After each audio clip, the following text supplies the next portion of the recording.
Hey guys, welcome Musky Rosewood Podcast, episode number 220. Guys, this is going to be, I guess, our Christmas episode. We got Christmas here just a little bit away. Getting ready. I'm hunkering down for the storm of the year. I guess we're going to have the coldest temps in the last 40 years. It's supposed to hit Kentucky tonight, so it's 50 degrees out now, and by the time we wake up in the morning, it's supposed to be 5 degrees and actually below zero tomorrow night, so that's pretty rough for us, but we're going to hunker down and wait for it. Guys, tonight's podcast is brought to you by this company called Lungin Lures.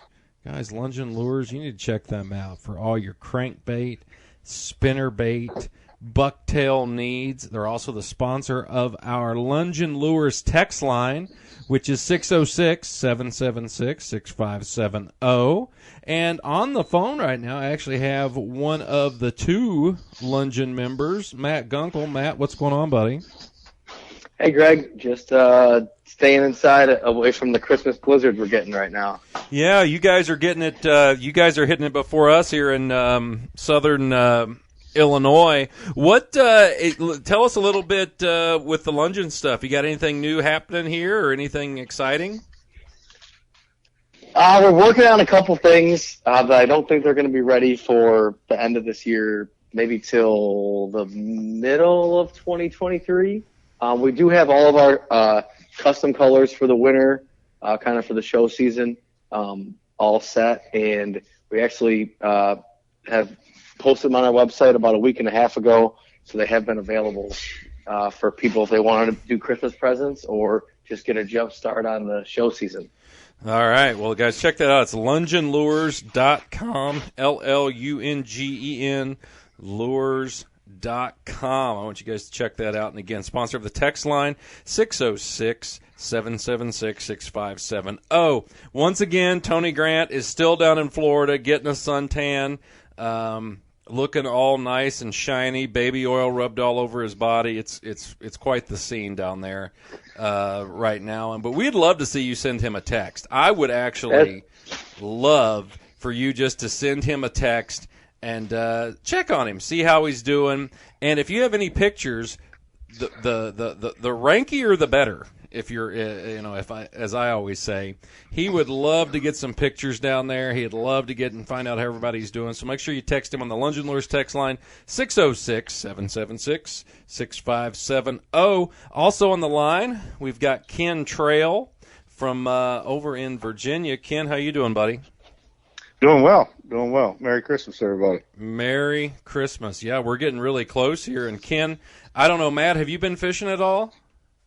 I was fishing a couple days last week, yep. Okay. And then I know, Ken, you've been out quite a bit. I haven't been out for a couple weeks, kind of finishing some things up here at home.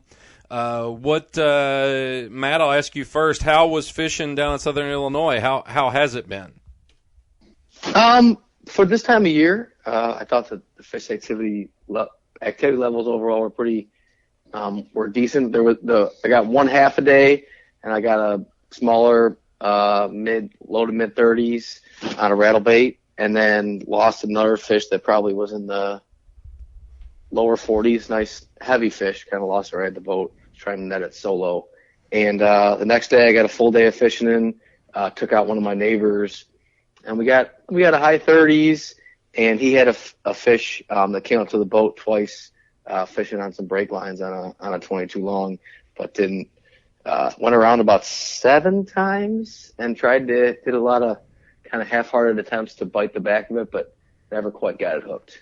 What's your water temps, Matt?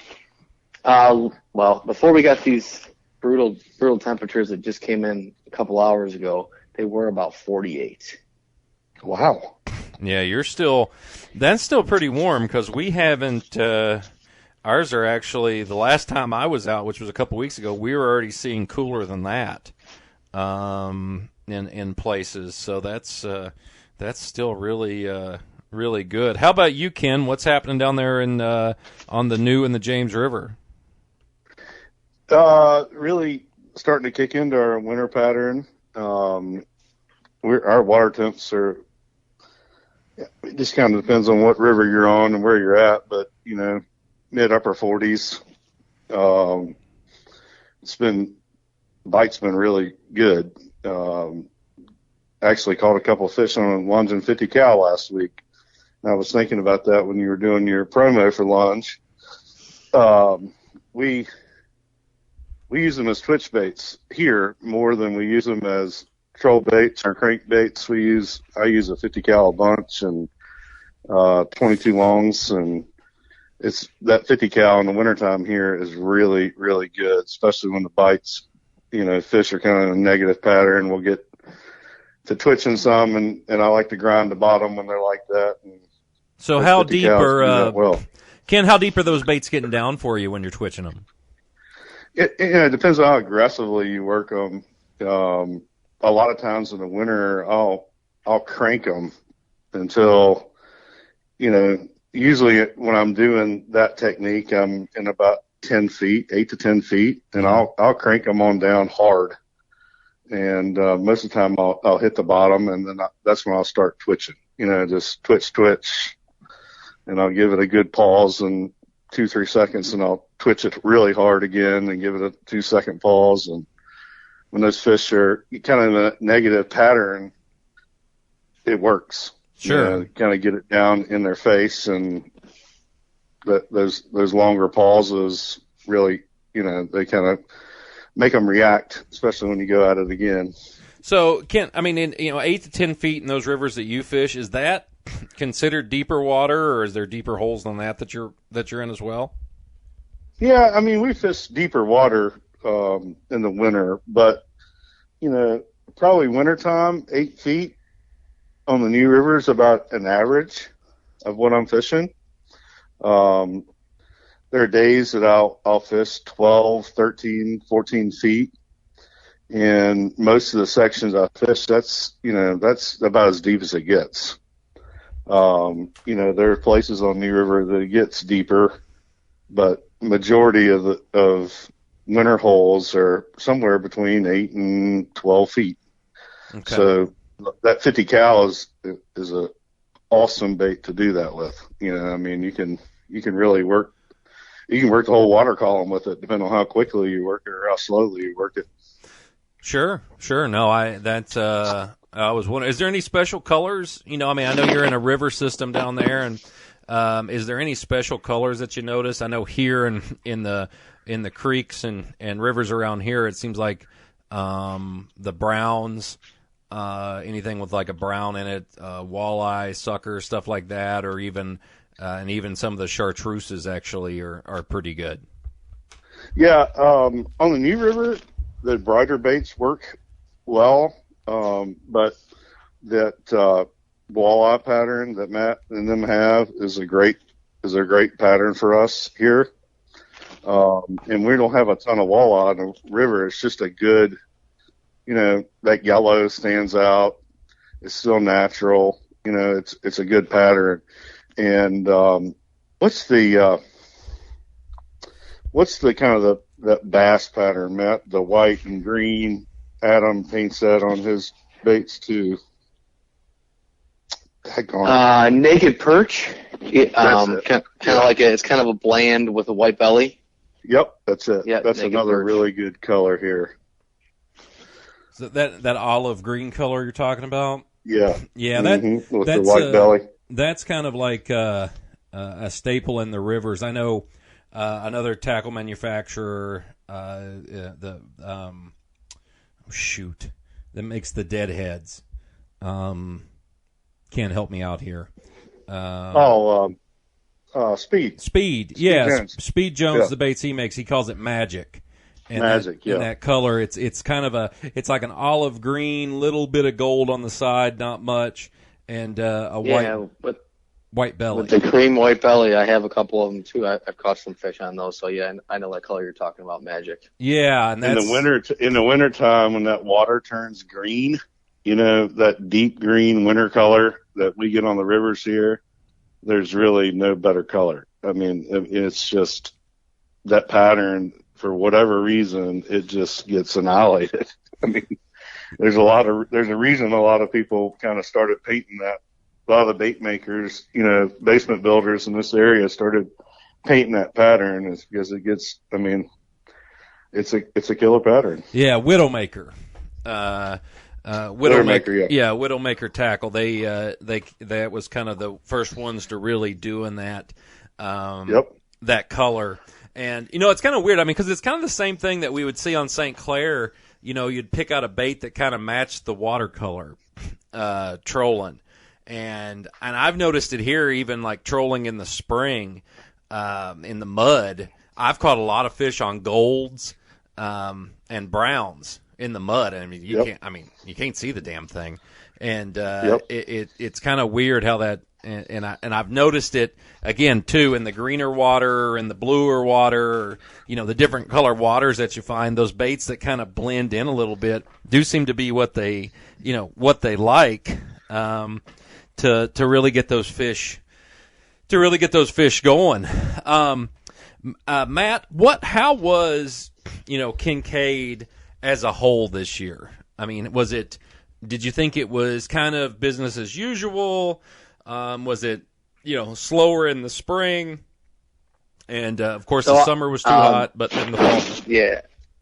Overall, I didn't fish nearly as much this spring as I have probably the past 12, 13 years. So I don't have a great picture. I got to fish a few times in May, and we had pretty good weather days, and there were shots at 3 or 4 fish a day. So I thought the mid to late May fishing was really good. Of course, that's after dirty water and inconsistent weather and things like that. So that's not a great sight picture. I know Chris Reevy and Scott Donovan, who I think pretty much were out there for about 45 days straight between the end of February and basically all of March, beginning into April.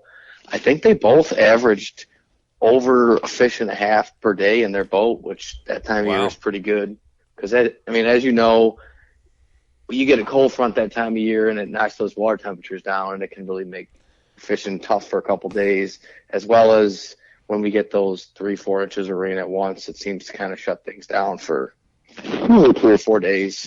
But I think I always thought if you get more than a fish or average more than a fish per day, you're doing pretty good. Sure. So I thought those numbers were good. I think both of them were more than happy with those numbers, and they said that they were the best total numbers of fish. Now there does seem like there's a lot of smaller fish in the lake right now. It seemed like this fall there was a mix. There was a decent mix. There were a few bigger fish caught, not as many as had been in the past. I got to fish a bunch of days in a row. Kind of took off what I always think is the best time of year to fish out there is like that first to second week in November, and that was when we had 3 days of 80s and a couple days of 70s, and fishing because water temperatures were starting to drop and they started going back up again. It really seemed like that was a lot tougher time than it normally is. We were really fishing hard for like 1 bite a day with a couple guys in the boat. But later in November has been consistent, and then the last couple of days I was out, we got multiple shots. So I would say the lake's doing well. We've been dealing with they lowered it they lowered it as low as they ever have this year. I know that's nothing new to you guys with fluctuating water levels, but we don't really normally fluctuate anything more than just like a 2-foot drop in the wintertime to kind of get some of the weeds off the water intake. But they dropped it 4 feet this year, which has made just getting in and out of the lake a little more sporty, I guess, especially if you're doing it solo. But because the ramps in Southern Illinois aren't 80, 90, 100 feet long like they are out by you, Greg, and sure. Ken, I assume you guys probably got pretty long ramps too with fluctuating water levels. So what did so with that fluctuation, what did you see? What did you notice? It seemed like, well, the water was already low because we were kind of in a drought, August, September, October, but it dropped another 1.5 feet. It seemed like the fish that you would normally find in the very back of the coves that might go into, you might find them in the very back, low light hours or like prime conditions, but they would kind of stick to that 5 or 6 foot channel. Well, when you lose 3 or 4 feet out of there, I just wasn't contacting nearly as many fish that were all the way back because, well, some of it was dry and just that creek channel, instead of being 5, 6, 7 feet deep towards the back end of those creeks, it was a foot or two, and I just didn't find any of the bigger fish all the way back there. There were some muskies back there, but it just seemed like most of them were juveniles. Sure.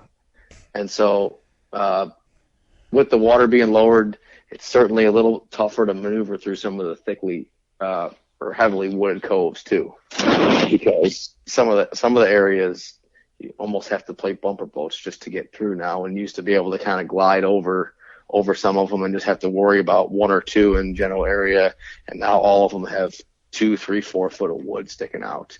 So you got to kind of change the angles that you attack some of those coves with. Sure. Well, I know when you first told us how you did last week, you said you got 1 fish on a rattle bait. How many did you have? Much action with the rattle baits?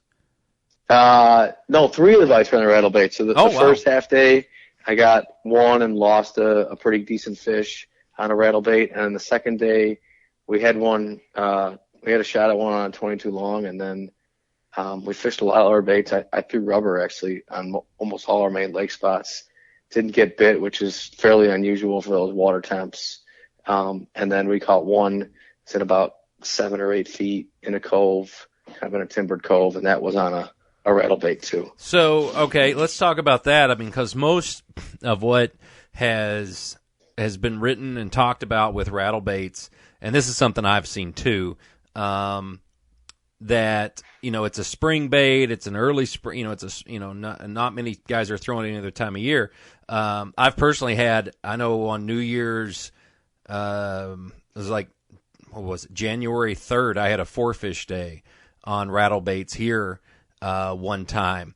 And so is it something that have you seen those baits produce well in the winter as well as the spring?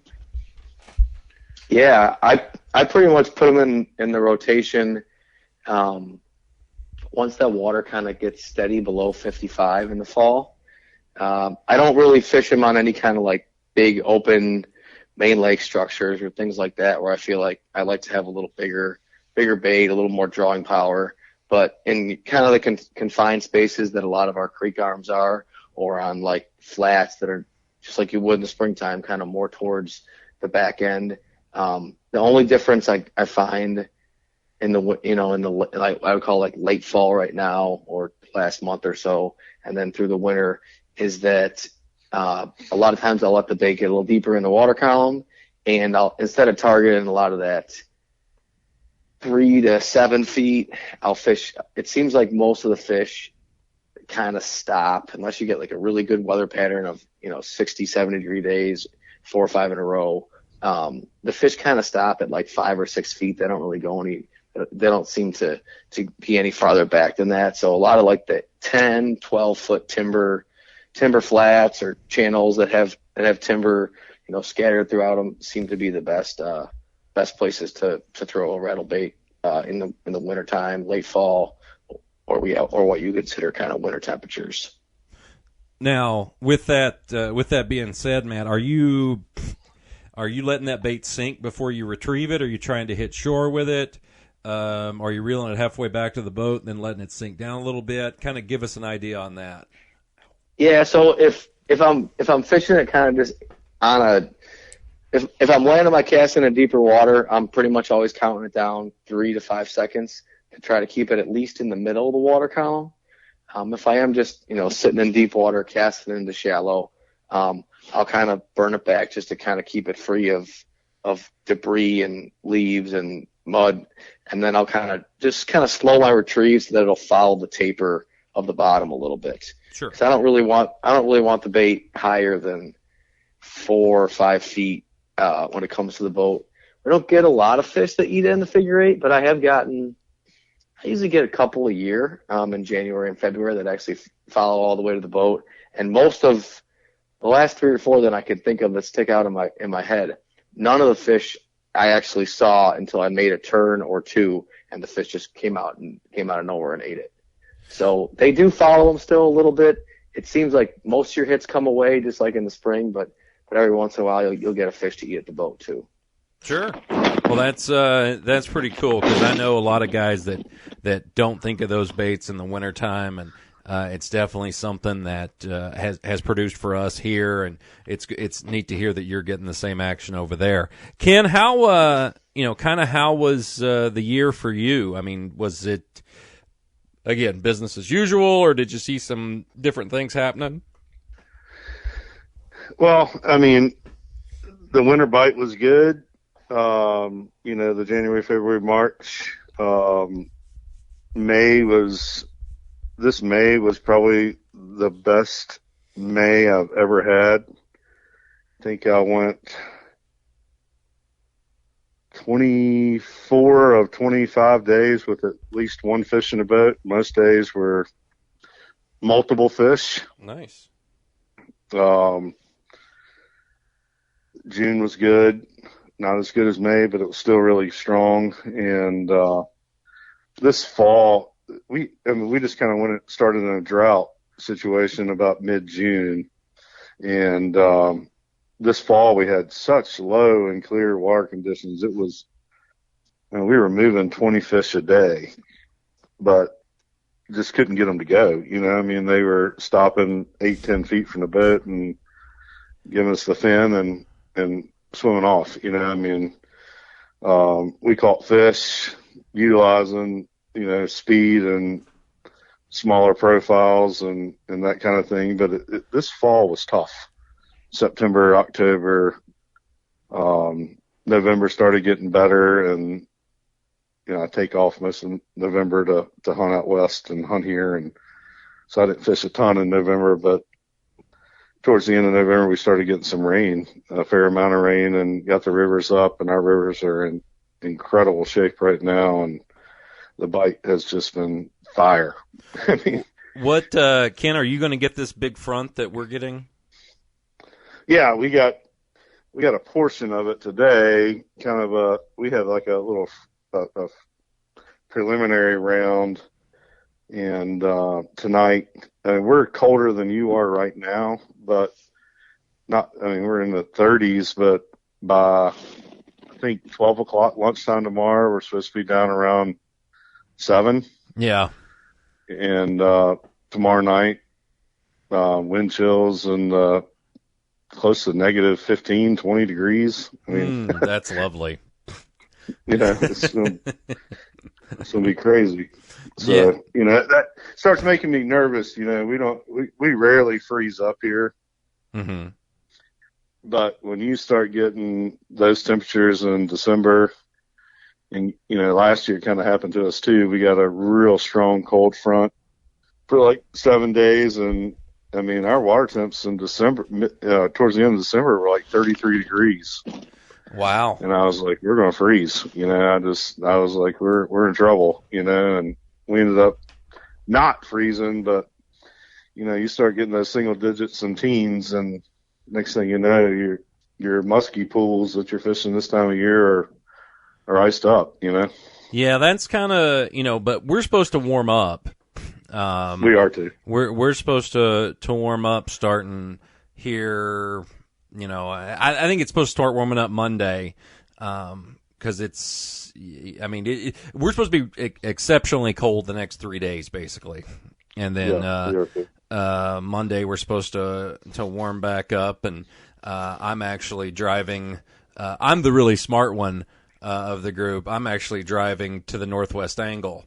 Because that's what you do at the end of December, is you drive as far north in the continental United States as you could possibly drive. Yeah, there you go. And I got to get up there. I announced last week on the podcast that I just closed on a cabin up there, and I got to go up there and get it ready to rent and VRBO and stuff. So if anybody listening does any ice fishing and they want to go to the Northwest Angle, let me know. I'll have a place that sleeps about 5 people. But it'll be kind of a new home for me in the summertime, guiding out of the Lake of the Woods there on the American side, nice. out of the Northwest Angle. So But, going up there right after Christmas is definitely – today it was really nice. The wind chill was 46 below. So That's not bad. No, it's beautiful. It's absolutely beautiful. It should be it should just be lovely by the time I get there. But that's cool. Did you notice anything, Ken, this year as far as like bait wise that was different than in years past? Did you find like a something this year that you thought was like a hotter bait for you, or maybe a color that stood out for you that hadn't in the past? I've never been a huge swim bait guy. And a lot of people use them in the rivers, and I think, I don't know, maybe a year or two ago, I kind of started working those in some for people that can't burn blades. Sure. And even guys that burn blades all summer long, they come down here and they get in this current and they're like, holy crap, this is unbelievable. It adds a total new dimension to it. So, there's a lot of people that can't burn blades in the river, fishing heavy current. So, I kind of started messing with it. I think it was 2 years ago, just throwing a swimming dog on, mag shallow swimming dog, and having, people bury their rod tip in the water and just burn the swim bait. I did really well on them in that time period, and I kind of transitioned to doing that some even before burning time, like early May, and actually some, clients that we share, oh my gosh, their name's Brian, the lawyer from Kentucky. Oh yeah, Brian and Misty. Yeah. She's listening right now, I'm sure. Hi, Misty. Yeah. I think we had a 5-fish day in early May on swimming dogs, not burning them, just nice, steady retrieve. And that was kind of, for this year, I just kind of started varying speeds on them and caught some on those new Savage Gear things that everybody struggled with. And,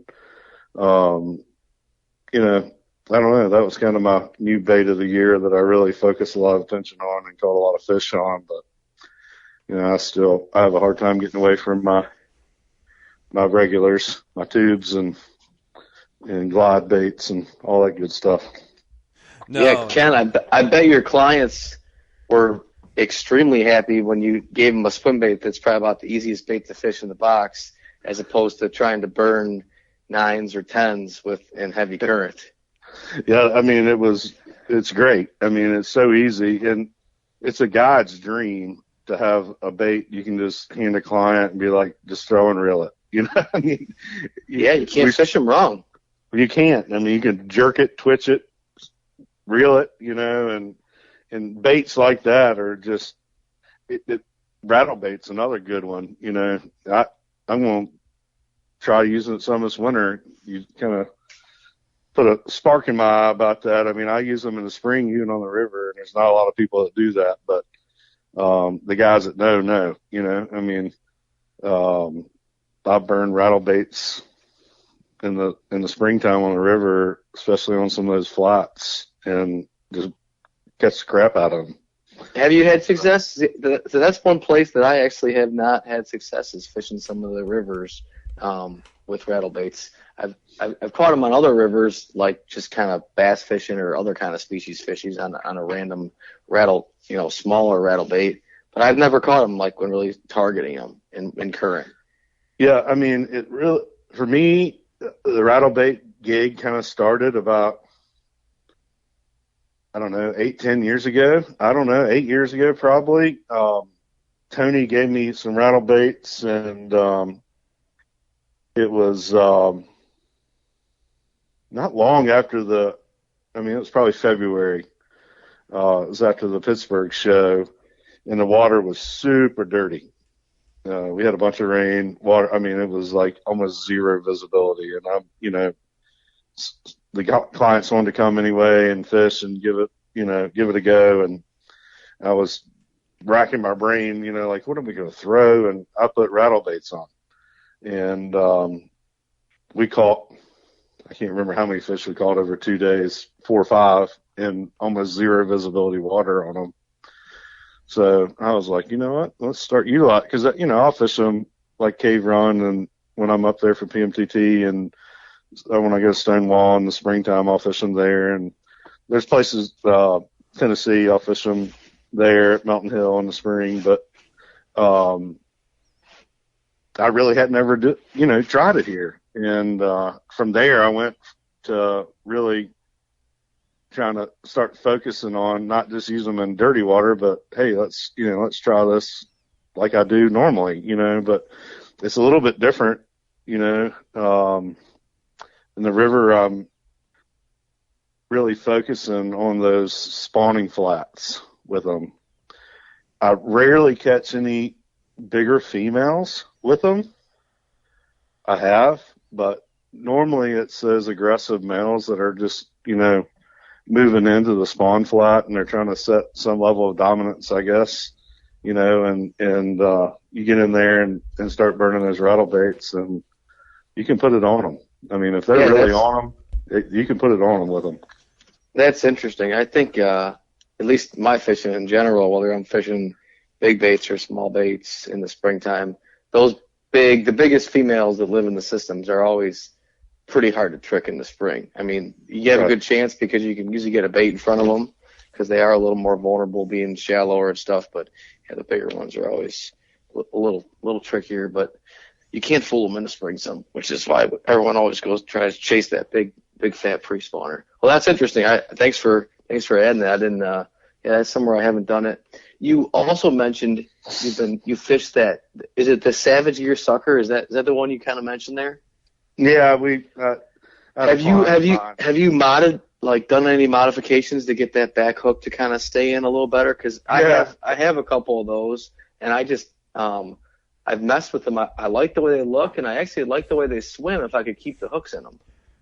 I did a video on it and got, I don't know, 1,000 or more views on that video. I just did it maybe 3 or 4 weeks ago, but watch it because it's going to be hard for me to explain, but it's pretty easy. I take what I use is a pair of forceps, and I put a hole through, just like, almost like I don't know, have you ever catfished and put a circle hook through the dorsal, below the dorsal fin of a bluegill or something? Mm-hmm. So I put it in about that same location, but right above the last hook out, and I'll run a zip tie through that, and then I zip tie that wire right on that magnet they have in the back.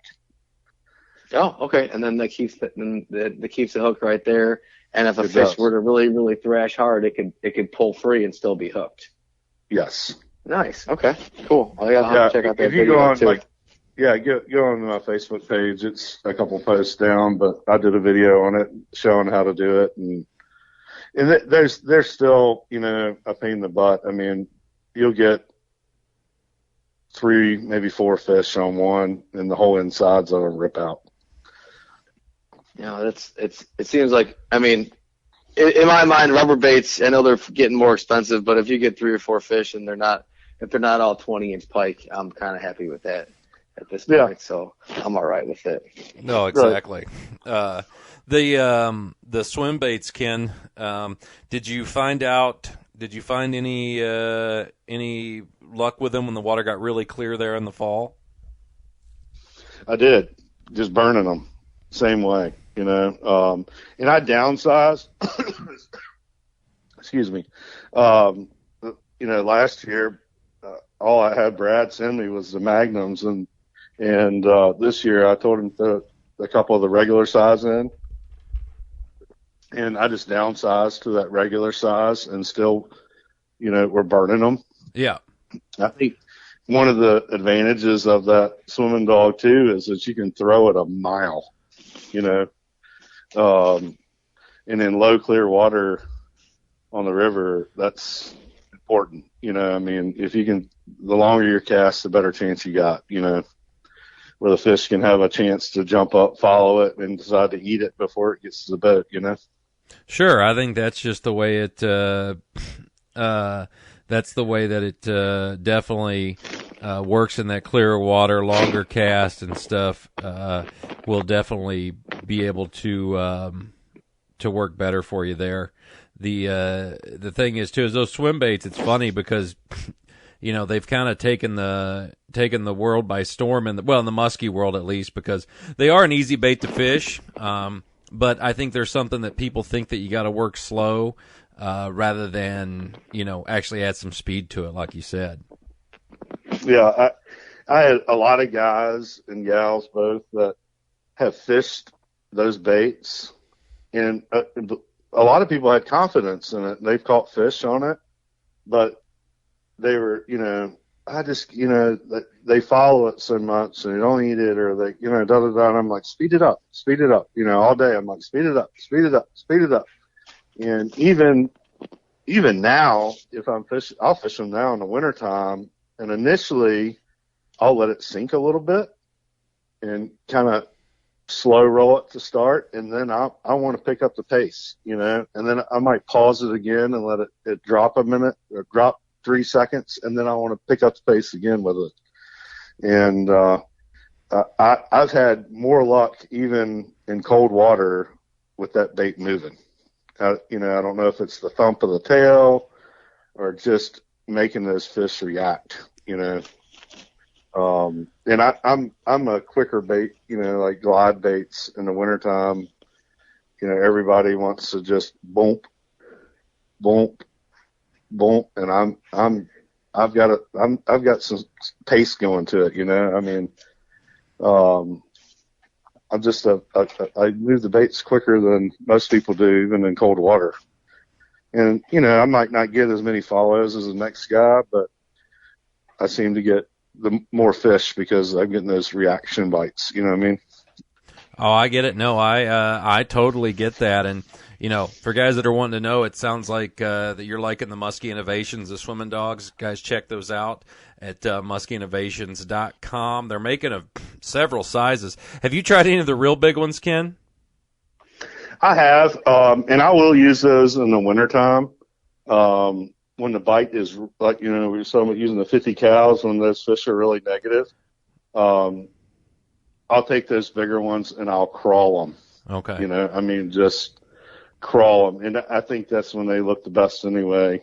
Those with magnum size, whatever they're calling them. But sure. I'll just crawl it. And, it's kind of the same way we use, huge sucker baits in the wintertime. Sure. Rubber sucker baits and the catfish from Ryan Painter. And that's what we're doing with those two, just crawling them, Mm-hmm. And technically, most of the time I don't do that except for when it's really tough. Mm-hmm. The thing is, I know that some of the guys up north and stuff, and in Canada, were throwing those big swim baits by Innovations, and doing well in the late fall. And I was just kind of curious if it's something you had tried, down there. Yeah, the first fish I caught on one of those was about 28 inches. The fish looked. I was trying to decide whether the bait was bigger or the fish was bigger. It was last year's fish, I would imagine, so yeah, people worry about throwing those baits like that and, worried about the little fish not eating them or whatever. And I'm like, those little fish eat that thing. Don't worry about it. Just toss it, Oh, exactly. What do you see the winter kind of shaping up as here, Ken? What do you kind of expect to see what happens, especially with this little cold blast coming through?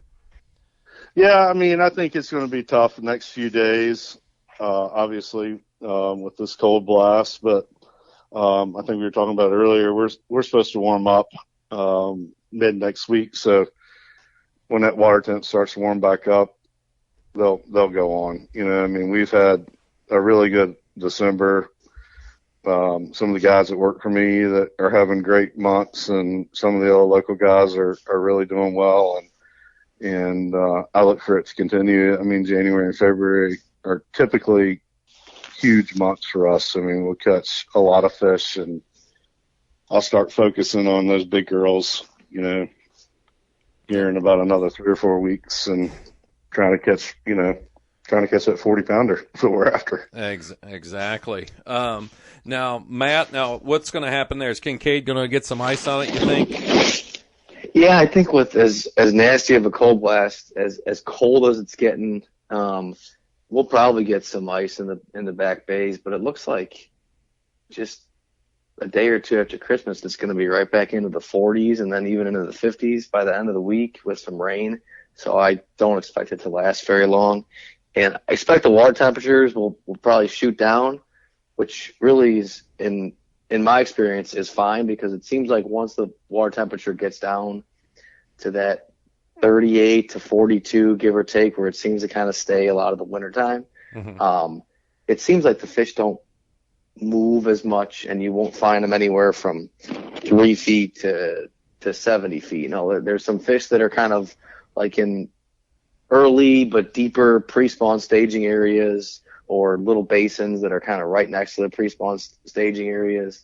And then there are fish that are kind of either like located close to topography or even on topography.